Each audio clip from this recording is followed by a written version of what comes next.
Hi guys, it's Mrs. Lucas here. I just wanted to check in with you guys. I think I'm going to start doing a couple of these videos every now and then just to um, so I can visually I can kind of get the idea that we're both looking at each other, engaging with each other because I really have some information I really need some of you, all of you to get today.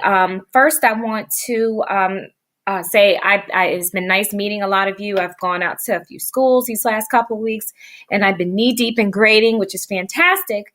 However, um, I'm seemingly giving the same feedback over and over again. I tried to intervene a couple weeks back and add a different assignment so I can kind of go over a little mini tutorial with you, but now I want to make sure that I'm talking to you again about what I need from you in your short responses, and if you are able to grasp and do correctly in your short responses, it very easily lends itself to your VLTs and your essays that you write in the course. Again, folks, keep it in your mind. If you do this little mental checklist when you go back and look over your work, please look over your work. Check for punctuation, check for capitalization, just the simple stuff that I'm looking at, which is showing a lot of you aren't looking back at your work. When you give yourself a mental checklist, first say, number one, did I answer the question? Did I answer each of the parts of the questions? Many of the questions have 2 and 3 parts, so please make sure, A, that you answered it. If you've done that adequately, fantastic. However, that's only about half of what is required.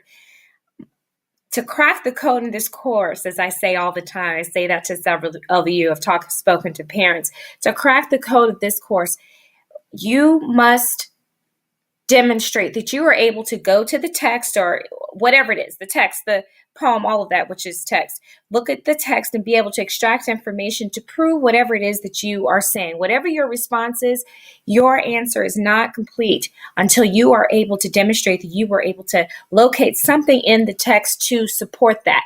Whether when some of you right now, some of you are approaching your argumentative VLTs. Even if you're doing that, even if you're disputing all of that information that you read in the text, that's fine. But you must give information from the text to dispute. Okay, so that's really, really, really what I'm needing you guys to see. The other stuff like the punctuation, the incomplete sentences, the fragments that I'm getting from some of you, that's inexcusable. I don't really have to harp on that too much. This is academic. Work, it needs to be treated as such. So let's get past that from the get. Let's go ahead and get out of doing the bare minimum.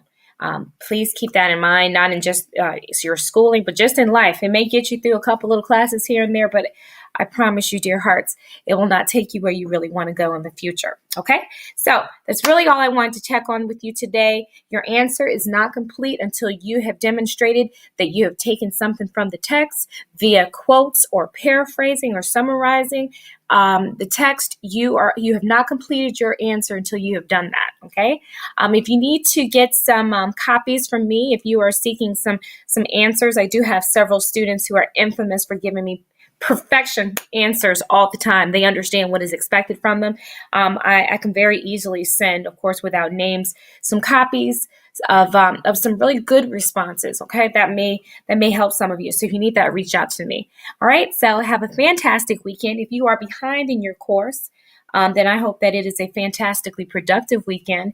And I will either talk to you soon, hear from me via email or text, or we'll just communicate. Have a good one.